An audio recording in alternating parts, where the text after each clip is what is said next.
ხო, მეგობრებო, ეს მე ვარ ის მებრძოლი, რომელმაც ყველას დაჩრდილა. კი, დრო თვითონაც მორჩილდებოდა ჩემს მოძრაობებს.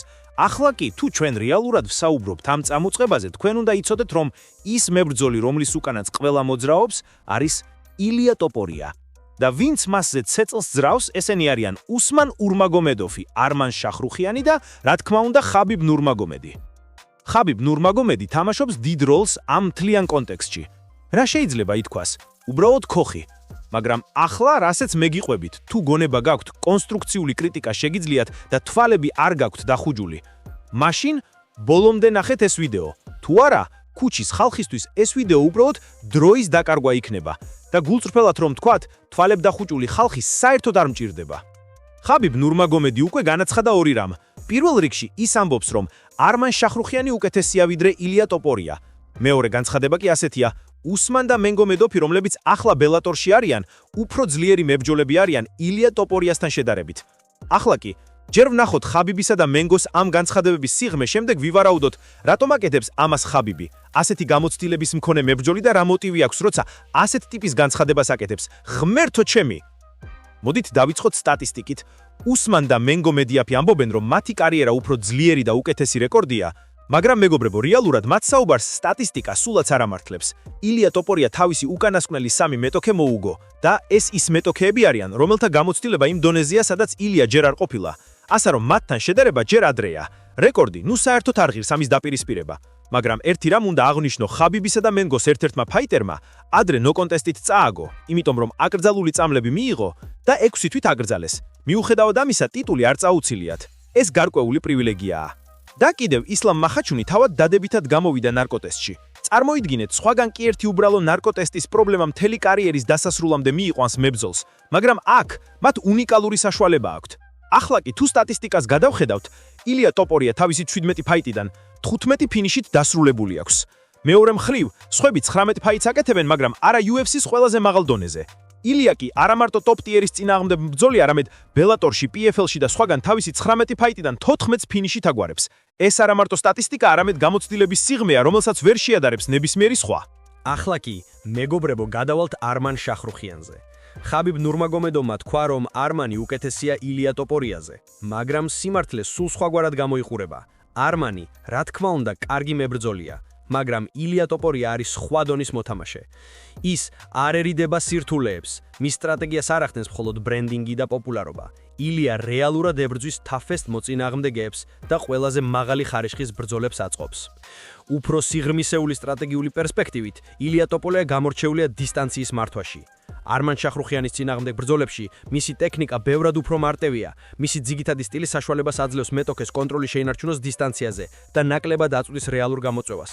მაგრამ ილია ტოპორია სხვა დონისა, მისი დისტანციის მართვა, მოძრაობის სისწრაფე და თავდაცვის ტექნიკა საშუალებას აძლევს არა მხოლოდ გაძლიერდეს, არამედ სრულად აკონტროლოს ბრძოლა. გრაუნდ თამაში ილია ტოპორიასთვის ყოველთვის ძლიერი მხარეა. მას აქვს მკაფიო გამოცდილება კლასიკურ გრეკოს რომანულ რესლინგში და ახლა უკვე თავისუფალი სტილითაც დიდი გამოცდილება აქვს. ბევრი შეიძლება ფიქრობდეს, რომ ილიას გრაუნდ თამაში სუსტიაო, მაგრამ ეს სრული შეცდომაა. რეალურად ის ერთ-ერთი საუკეთესოა თავისი დონის ბრძოლაში, მისი ტექნიკა, პოზიციის მართვა და მეტოქის დასუსტება არის ყველაზე მაღალი სტანდარტის. ბევრი ბრძოლაში, როდესაც ილია ნოკაუტზე გადადის, ადამიანებს მარტივად ავიწყდებათ, რომ მისი გრაუნდ უნარები იმდენად ძლიერია, რომ რთულ სიტუაციებში მეტოქეს არ აძლევს შანსს. ეს უნარები, რომლებიც წლების განმავლობაში აკურატულად განვითარებია, საშუალებას აძლევს ილიას არა მხოლოდ ეფექტურად აიღოს კონტროლი, არამედ უზრუნველყოს სრული გამარჯვება. რაც შეეხება ხაბიბ ნურმაგომედოვს და უსმან მენგოს, ისინი ცდილობენ მედია იმიჯის შექმნას. თუ არმან შახრუხიანის კონკურენციაზე მიდგება, ისინი პრაქტიკულად მხარს უჭერენ იმათ, ვინც მის წინააღმდეგია, რათა წარმოაჩნონ, რომ არმანი საუკეთესოა. ეს კლასიკური სტრატეგია მარკეტინგისთვის, მაგრამ რეალურად სპორტის დონეზე არაფერს შეცვლის. ილია ტოპორია არ აძლევს ვინმეს შანსს მის წინააღმდეგ გამართოს გეიმპლანი. მისი მიზანი ყოველთვის გამარჯვებაა და ის არ დათანხმდება ნახევარ შანსს ან ქუჩის თამაშს. ის მოქმედებს სტრატეგიულად, გაანალიზებს მეტოქის ძლიერ და სუსტ მხარეებს და სრულ კონტროლს ინარჩუნებს მთელი ბრძოლის განმავლობაში.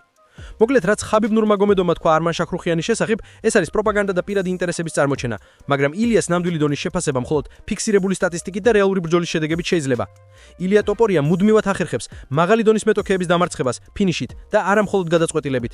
ასევე უნდა აღინიშნოს, რომ ილიას შეტევითი სტილი ყოველთვის ანტაგონისტური სიტუაციების მართვის უნარს აძლევს. ის ნამარტო აგრესიულად მოქმედებს, არამედ სრულად აკონტროლებს ბრძოლას, როგორც დისტანციაზე, ასევე გრაუნდზე. და ამიტომ ყველა მოლოდინი, რომ არმან შახრუხიანი მის დონეზეა, სრულიად მცდარია. ახლა გადავხედოთ ჰაბიბ ნურმაგომედოვსა და უსმან მენგოს განცხადებებს ილია ტოპორიასთან შედარებით. ჰაბიბმა განაცხადა, რომ არმან შახრუხიანი უკეთესია ილიაზე, ხოლო უსმანმა და მენგომ, რომ ისინი ბელატორში უფრო ძლიერები არიან. რეალურად ეს განცხადებები უფრო მეტად მარკეტინგული ხასიათისაა, ვიდრე სპორტული. პირველი, რაც უნდა გავითვალისწინოთ, უსმანსა და მენგოს კარიერაში არის გარკვეული პრივილეგიები. მათ აკრძალული წამლების გამო არ მიუსაჯებიათ სული სანქციები, რაც ჩვეულებრივ სხვა მებრძოლებისთვის დაუშვებელია. მაგალითად, ილია ტოპორიას მსგავს დონის ბრძოლებში ნებისმიერი მსგავსი დარღვევა პირდაპირ გავლენას ახდენდა ტიტულზე ან კარიერაზე. ჰაბიბისა და მენგოს შემთხვევაში ისინი სარგებლობენ განსაკუთრებული რეზერვებით და ბიზნეს პარტნიორობით, რომელიც რეალურად სპორტის სამართლიანობას აბლოკავს. რეკორდების შედარება.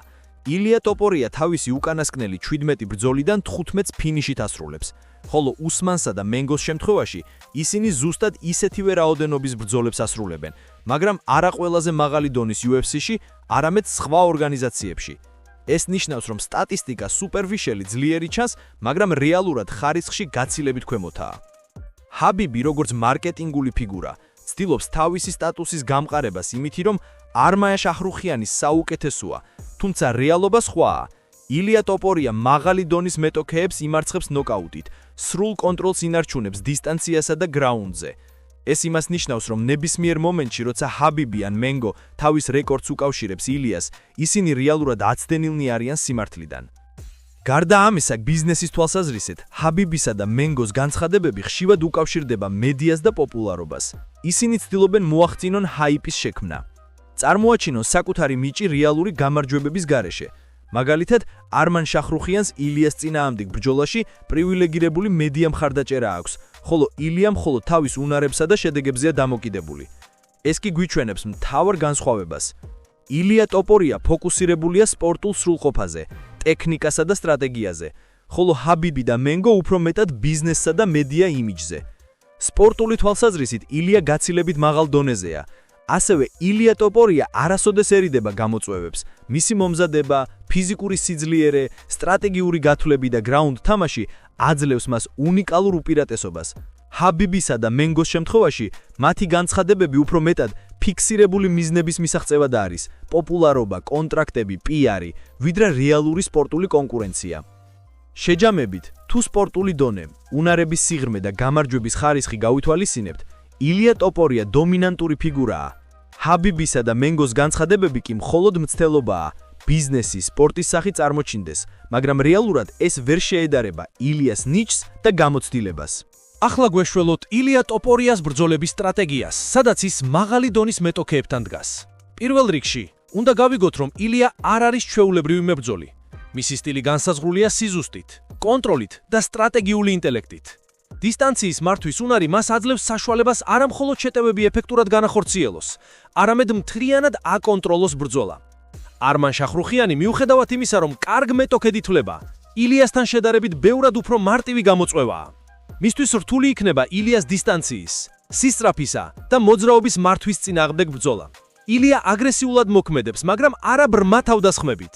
ის მუდმივად ანალიზირებს მეტოქის შეცდომებს და იყენებს თითოეულ შესაძლებლობას.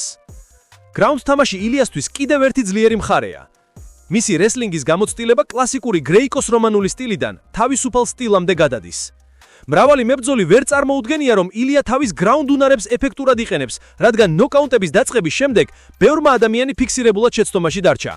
რეალურად ილია სრულყოფილად აკონტროლებს მეტოქეს მიწაზე, ასრულებს ფინიშებს და არ აძლევს არც ერთ შანსს. რაც შეეხება არმან შახრუხიანს, მისი ძირითადი გამოწვევები დისტანციის მართვაა და ძლიერ პანჩებთან გამკლავება. ილია ტოპორია ასეთი დონის ჰარდ ჰიტერებს უკვე შეხვდა და იცის, როგორ გამოიყენოს მათი ძლიერი მხარეების საკუთარი გამარჯვებისთვის. არმანისთვის ეს სიტუაცია ბევრად უფრო რთულია. იგი ვერ იყენებს თავისი ძირითადი სტრატეგიების სრულ პოტენციალს, რადგან ილია მუდმივად აკონტროლებს ბრძოლის ტემპს. ილია ტოპორიას სტრატეგია ყოველთვის ბევრად აღემატება მარკეტინგულ ხმებს ან პოპულარობას. მას არ სჭირდება პროპაგანდა, შედეგები, ნოკაუტები და ბრძოლის ხარისხი უკვე მოწმობს ყველაფერს. მეტოქეების გათავრიცინებით მისი უნარები ყოველთვის საკმარისია, რათა დომინანტ პოზიცია დაიკავოს, ხოლო არმანი შეზღუდულია როგორც სტრატეგიულად, ასევე ტექნიკურად. გარდა ამისა, ილია მუდმივად სწავლობს. ის სრულყოფილს როგორც დისტანციის მართვას, ასევე გრაუნდ ტექნიკას, რაც მას სიძლიერის უნიკალურ კომბინაციას აძლევს. არმან შახრუხიანი მიუხედავად მაღალი პრესის ვერ იყენებს იგივე მრავალბაროვან სტრატეგიას. მისთვის ილია ტოპორია სრული გამოწვევაა.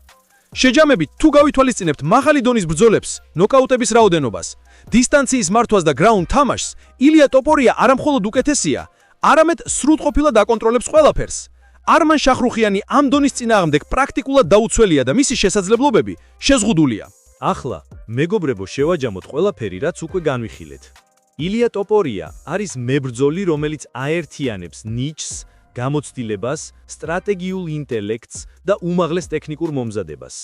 მისი დისტანციის მართვა, გრაუნდ თამაში და შეტევითი სტილი ქმნის შეუდარებელ კომბინაციას, რომლის წინააღმდეგ არც ერთი მოწინააღმდეგე ამ ეტაპზე ვერ ამყარებს რეალურ წინააღმდეგობას. ჰაბიბ ნურმაგომედოფი და უსმან მენგო ცდილობენ შექმნან პოპულარობის, პიარის და მარკეტინგული იმიჯის ფონზე კონკურენცია. ისინი აკეთებენ განცხადებებს, რომ არმან შახრუხიანი უკეთესია ილია ტოპორიაზე, ან რომ ბელატორში უფრო ძლიერი არიან. მაგრამ რეალურად ეს ყველაფერი ბიზნესსა და იმიჯზეა დაყრდნობილი ვიდრე სპორტულ დონეზე. მათი რეკორდი სუპერფიშალი ძლიერი ჩანს, მაგრამ ხარისხით ვერ შეედრება ილიას ფინიშებსა და დომინირებას. არმან შახრუხიანი, მიუხედავად ტალანტისა, შეზღუდულია სტრატეგიულად. მისი დისტანციის მართვა და მძიმე დარტყმებთან განკლავება ილიას კონტროლქვეშ მარტივად ვარდება. ილია ტოპორია მუდმივად აკონტროლებს ბრძოლას, ანალიზს უკეთებს მეტოქეს და მთლიანად განსაზღვრავს ბრძოლის ტემპს. ჰაბიბისა და მენგოს განცხადებები უფრო მეტად პოლიტიკური და მარკეტინგური ხასიათისაა, ვიდრე სპორტული ჭეშმარიტება. გარდა ამისა, ილია ტოპორია თავისი სტილის მუდმივი განვითარებით გამოირჩევა. გრაუნდ თამაში, რესლინგი, დისტანციის მართვა და ნოკაუტების ტექნიკა აძლევს მას უნიკალურ უპირატესობას, რომელსაც ვერ შეედრება არც ერთი სხვა ფიგურა ამ ეტაპზე. მისი უნარები არამხოლოდ საკმარისია გამარჯვებისთვის, არამედ ქმნის დომინანტურ პოზიციას, რომელიც დღეს UFC-სა და საერთაშორისო ფედერაციებში შთამბეჭდავია. შეჯამებით, რაც ჰაბიბისა და მენგოს განცხადებები, ეს მხოლოდ მცდელობაა პოპულარობის, გავლენისა და პრივილეგიების მიღწევად. ხოლო ილია ტოპორია ნამდვილი დომინანტია, რომელიც შედეგებით და სტრატეგიით მოწმობს თავის უპირატესობას. მისმა ნიჭმა, გამოცდილებამ და პროფესიონალიზმამ შექმნა სტანდარტი, რომლის კონკურენცია დღეს შეუძლებელია. მოგლეთ, თუ რეალურად გსურთ სპორტული რეალობის გაცნობა და არა მარკეტინგული ხმების სიგნალიზაცია, ილია ტოპორია არის ყველაზე ძლიერი, ყველაზე ეფექტური და ყველაზე სრულყოფილი მებრძოლი. ჰაბიბი მენგო ან არმან შახრუხიანი მხოლოდ ქმედებები პიარისა და პოპულარობისთვის. რეალური ბრძოლა, ნოკაუტები და სრული კონტროლი ეს ილია ტოპორიას მსოფლიოს დონეა.